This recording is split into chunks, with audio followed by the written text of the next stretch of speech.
Long-distance caregiving. Not every caregiver has the ability to live near their loved one. Here are some tips to help ease these feelings to despair. Observing your loved one during visits. Are they eating properly? Taking medications properly? Able to get out and about to do their errands? Is the house messy and organized? Increase confusion? So that are the questions that you must observe to your loved one during visits. So these answers will help you to determine what if any types of care is needed and how to arrange them. Hiring a care manager. Care manager act as substitute family member to your loved one and can arrange for service such as visiting nurses, care providers, home-delivered meals. Always ask about services provided and costs involved. Creating a support system of others. People living near your loved one may be willing to help. Consider the following: friends, relatives, church or community service groups. Contact to the local area agency ongoing for information and other local resources. A family caregiver is a person who provides any type of physical and or emotional care for an ill or disabled loved one at home. Loved ones in need of care include those suffering from a physical or mental illness, disability, substance misuse, or other condition. In most cases, the primary caregiver is a spouse, partner, parent, or adult child.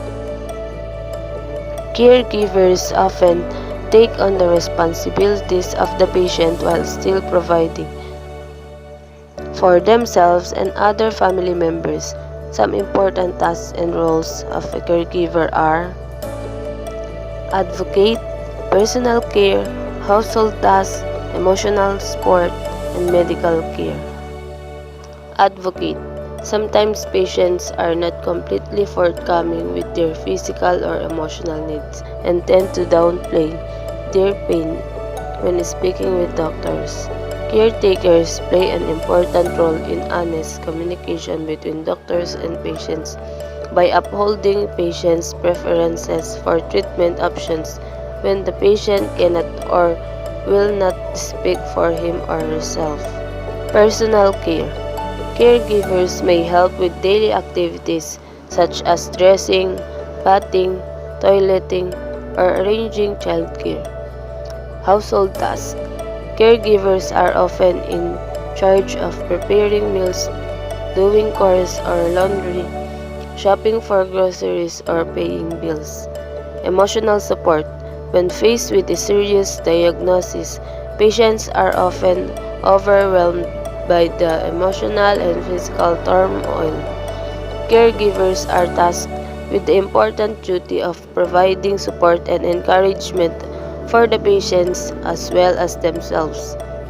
Communication is key in the relationship between a caregiver and a patient.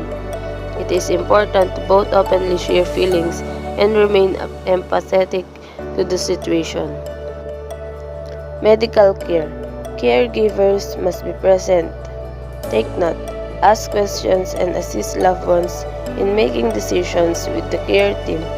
They may also be responsible for administering, ordering, and picking up medication, providing transportation to appointments, and dealing with scheduling, billing, or insurance issues. Caregivers may also assist with other medical processes such as physical therapy, injections, feeding tubes, and etc. Best traits of every caregiver. First, patience. Second, compassion. Third, attentiveness. Fourth, dependability. Fifth, trustworthiness. Sixth, commitment and dedication. Seven, creativity, judgment, composure, empathy, diplomacy, creativity, humor, self-kindness, self-awareness. Patience. Those who provide home care to others need to be patient. Being patient means that the person understands that there may be changes in plans. Things may not go as quickly as planned, and there may be a little hesitation at times on the part of the person receiving our care. Second one is compassion. Compassion. When someone has compassion for another, they have an understanding of what the person is going through. So the third is attentiveness. It is important when providing home care that the caregiver is attentive to the needs and changes that are taking place. By being attentive, the caregiver will notice when there are emotional or physical changes in the person he or she is caring for. Next one is dependability. Dependability. Those who need home care don't usually just need it sporadically, rather it is on a regular basis. So it is imperative that a caregiver be dependable and show up to provide the care that the person needs and is counting on. So next is trustworthiness. Caregivers are often in a position that will allow them to have access to the belongings of the person they are caring for. It is crucial that the caregiver be someone who is trustworthy and will not breach that trust by taking advantage of the person her or she is caring for. Next is commitment and dedication. Families and elderly individuals in need of home care should rely on professionals to be available when needed, honor their commitments, and carry out all job-related responsibilities in a highly professional manner. When a family chooses to bring a professional into the home, the professional caregiver should be respectful of the situation, as well as any hardships the family or client faces on an everyday basis. So the next one is creativity. Professional caregivers are always thinking of new activities and ideas to introduce to clients, ones that are designed to be better their quality of life or improve a situation. Additionally, they should focus on creating new ways elderly individuals can carry out tasks and learn new skills. So next is judgment. Professionals, caregivers should always exercise sound judgment and maintain confidentiality, but not when a patient or a client is in danger. So the next one is judgment. Professional caregivers should always exercise sound judgment and maintain confidentiality, but not when a patient or a client is in danger. Professional caregivers find their careers very rewarding and perform invaluable services in homes and communities everywhere. A professional caregiver is simply invaluable. Next is composure. Meeting personal care needs like dressing or using the bathroom can be highly uncomfortable. Learning to keep your composure when performing unpleasant tasks is a gift of dignity to anyone receiving care of this nature. So the next is empathy. Your loved one may feel embarrassed, frustrated, or angry as they grow less able to manage their personal needs. Take a deep breath, step back, and consider their perspective. Next is diplomacy. Your tone of voice and body language says as much as your actual words. Prepare yourself mentally for challenging discussions or negotiations, sometimes for simple matters like meal or activity preferences, to help you communicate with dignity and respect. Next is creativity. If your loved one resists necessary activities like bathing, brushing their teeth, or even eating, don't be afraid to get creative. Play music, recall a family memory, or turn the task into a game. Next is humor. The ability to find moments that make you and your loved one laugh is a great skill. Maintaining a sense of humor can help you both through some challenging times, but always make sure to laugh with no at your loved one. Next one, self-kindness. All caregivers occasionally lose their patience or even say something they might regret.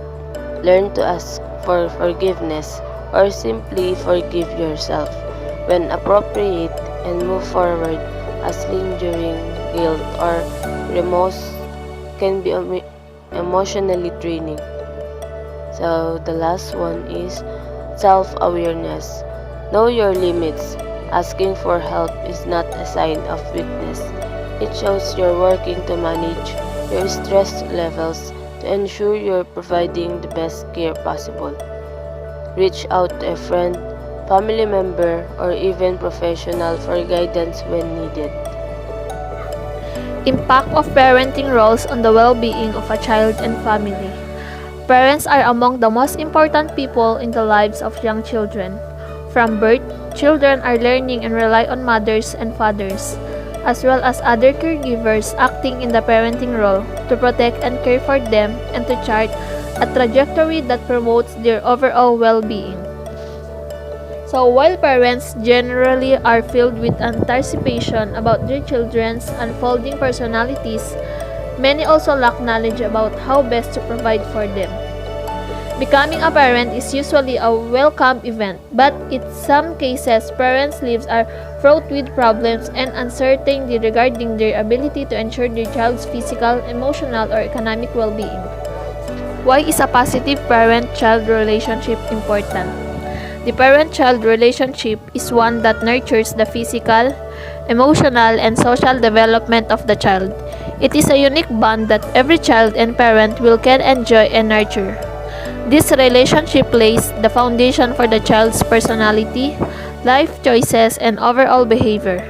It can also affect the strength for their social, physical, mental, and emotional health. So here are the list of what responsible parents do and don't do. First, they teach more with actions and example and less with words. Second, they encourage more and criticize less. Third, they spend quality time with their children. Fourth, they act as responsible individuals themselves. Fifth, they encourage dialogues with the kids. 6. They stay connected as a couple. 7. They understand their kids' love language. 8. They let their children take their own decisions. 9. They emphasize more on moral values and less on materialistic things. 10. They take parenting easily by giving good memories. What responsible parents don't do. They don't fake their attention to kids. They don't compare their kids with others. They don't stop their kids from voicing their options. They don't trust their decisions upon their kids. They don't act as great parents. Parents and child responsibility. Parents must provide for the material and spiritual welfare of their children. They must love their children in a responsible manner and provide for their healthy growth. They must inspire their children by their own exemplary life and must never neglect to correct their faults. Parents are responsible to provide necessary food, clothing, shelter, and medical care insofar as they are able. Guidelines for parents authoritarian. Parents that practice authoritarian parenting demand total cooperation from their children and have no tolerance for questions of breaking rules. This parenting style accepts high degrees of maturity from the child with low levels of parent-child communication. Authoritative. The authoritative parenting style, more than any other, aids in ensuring healthy development because children are taught to follow the rules, ask questions, and have their own opinions. Social development also benefits from this parenting style because communication is welcome and children feel more comfortable with peers and in social situations. Next, indulgent. Indulgent or permissive, parents focus more on being their child's friend than a disciplinary figure.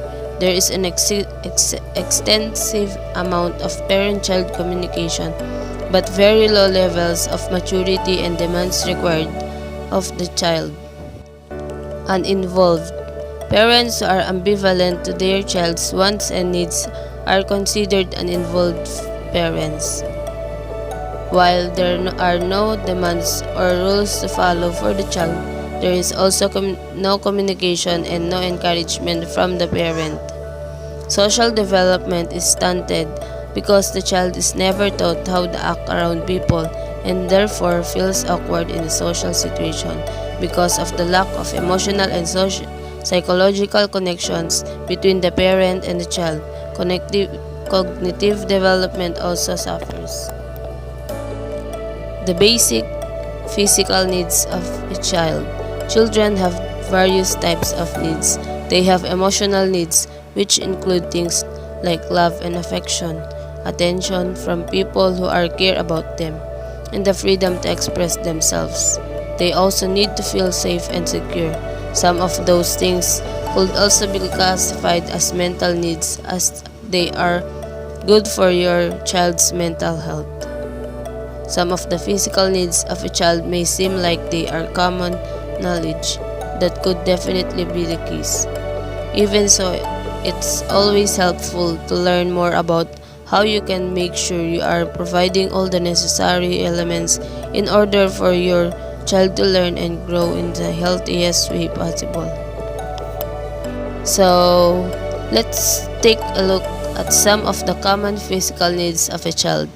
First, shelter, warmth, clothing, nutritious food, physical exercise, plenty of fresh air, a safe environment, time and space to play, a healthy amount of sleep or rest, clean water for drinking and bathing, and last, a reasonable amount of independence or freedom.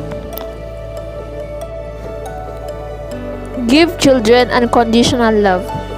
Love, security, and acceptance should be at the heart of a family life. Children need to know that your love does not depend on his or her accomplishment. Mistakes and or defeats should be expected and accepted. Confidence grows in a home that is full of unconditional love and affection. Next, nurture children's confidence and self-esteem. Praise them. Encouraging children's first step or their ability to learn a new game help them develop a desire to explore and learn about their surroundings. Allow children to explore and play in a safe area where they cannot get hurt. Assure them by smiling and talking to them often. Be an active participant in their activities. Your attention helps build their self-confidence and self-esteem. Next, set realistic goals. Young children need realistic goals that match their ambitions with their abilities. With your help, older children can choose activities that test their abilities and increase their self-confidence. Next, be honest. Do not hide your failures from your children. It is important for them to know that we all make mistakes. It can be very reassuring to know that adults are not perfect. Avoid sarcastic remarks. If a child loses a game or fails a test, find out how he or she feels about the situation. Children may get discouraged and need a pep talk.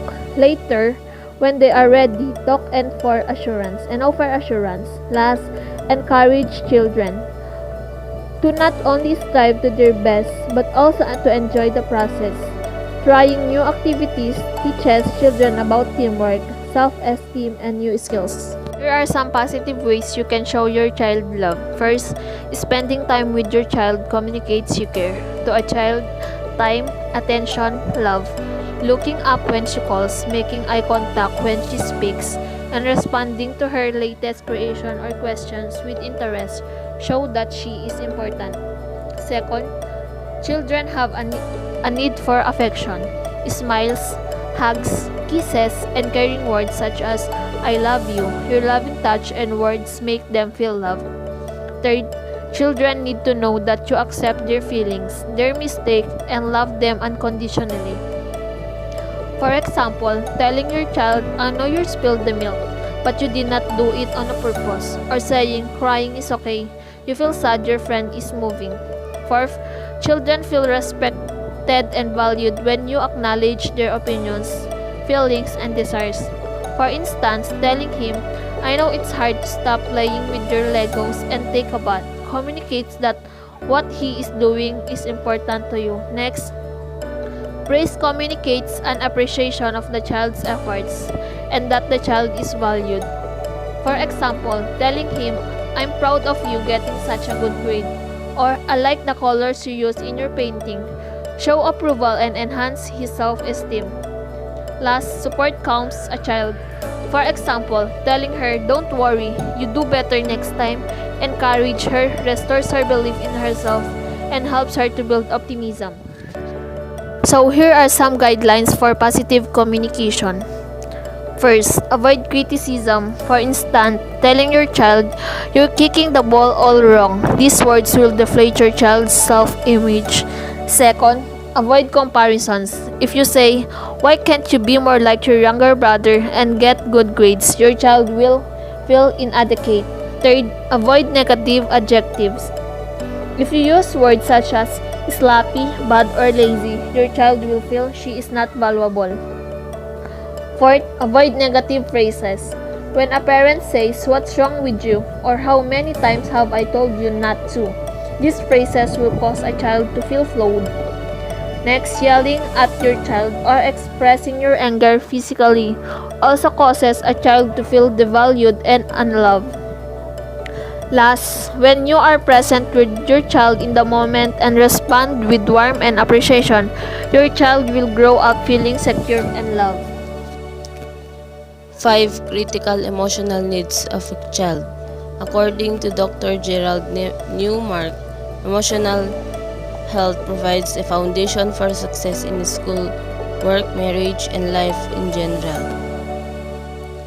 The 5 critical needs as a family value contributes to a healthy family environment and strengthens us as a nation. First, need to feel respected children. Second, need to feel important. Third, need to feel accepted. Fourth, need to feel included. And lastly, need to feel secure children. Last is social and emotional needs, adapted for parents from the work of Michelle Salcedo, MED, in her book Uncover the Roots of Challenging Behavior.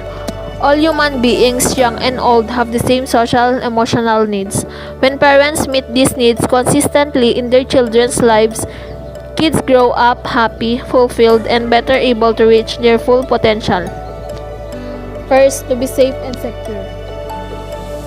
Children need to feel that they are living and learning in a safe environment and that the adults in their lives are working to keep them from physical and emotional harm.